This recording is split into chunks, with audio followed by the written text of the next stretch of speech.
Hello friends, tasty cookings में आप सभी का एक बार फिर से स्वागत है। आज मैं आपके लिए प्रोटीन से भरपूर खजूर का हलवा बनाने की रेसिपी लेके आई हूँ। तो चलिए बिना वक्त ज़ाया किए इसे बनाना शुरू करते हैं। खजूर का हलवा बनाने के लिए मैंने यहाँ तकरीबन 1 कप खजूर ली है, जिसके बीज मैंने पहले से ही निकाल लिए हैं। अब हम इसमें 1 कप गर्म पानी ऐड करके इसे 1 घंटे के लिए रख देंगे, जिससे खजूर सॉफ्ट हो जाएगी। मैंने यहाँ पैन को मीडियम फ्लेम पे गरम कर लिया है। अब हम इसमें आधा कप बादाम, आधा कप काजू, पाव कप अखरोट, पाव कप पिस्ता, पाव कप तिल को ऐड करके 5 मिनट कंटिन्यूस चम्मच से हिलाते हुए सारी चीजों को अच्छे से रोस्ट कर लेंगे।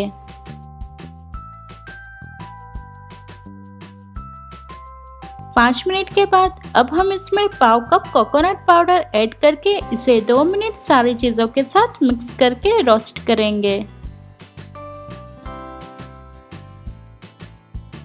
अब सारे ड्राई फ्रूट अच्छे से रोस्ट हो चुके हैं। अब हम इसे ठंडा होने के लिए रख देंगे।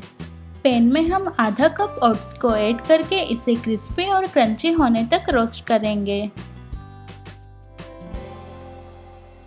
ओट्स सब अच्छे से रोस्ट हो चुके हैं। अब हम गैस की फ्लेम को बंद करके ग्राइंडर में इसे ग्राइंड कर लेंगे। 1 घंटे पानी में रखने के बाद खजूर अब सॉफ्ट हो चुकी है। अब हम ग्राइंडर में इसका पेस्ट बना के तैयार कर लेंगे। मैंने यहाँ पैन को मीडियम फ्लेम पे गरम कर लिया है। अब हम इसमें ग्राइंड किए हुए खजूर की पेस्ट को ऐड करके तकरीबन 7 से 8 मिनट कंटिन्यूस चम्मच हिलाते हुए पकाएंगे, ताकि खजूर के पेस्ट में से पानी का हिस्सा निकल जाए। 7 से 8 मिनट तक खजूर के पेस्ट को पका लेने के बाद अब हम इसमें रोस्ट किए हुए ड्राई फ्रूट को ऐड करेंगे। साथ ही साथ हम इसमें आधा कप हनी, आधा चम्मच इलायची पाउडर ऐड करके सारी चीजों को मिक्स कर लेंगे। अब हम इसे 5 मिनट तक लो फ्लेम पे पकाएंगे। बीच बीच में हम इस तरह चम्मच से हिलाते रहेंगे।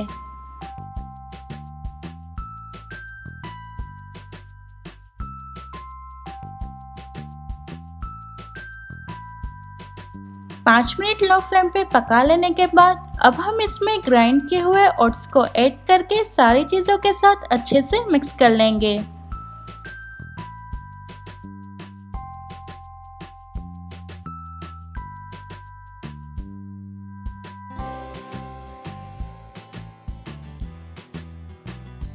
अब हम इसमें 1 चम्मच देसी घी ऐड करके मिक्स कर लेंगे। देसी घी को अच्छे से मिक्स कर लेने के बाद अब हम गैस की फ्लेम को बंद कर देंगे।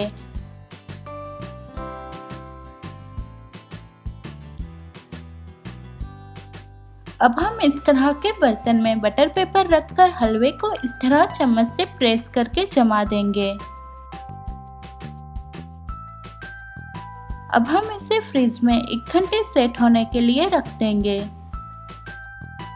1 घंटे फ्रिज में रखने के बाद अब हम इसमें से बटर पेपर निकाल के इसे कुकी कटर से कट कर लेंगे।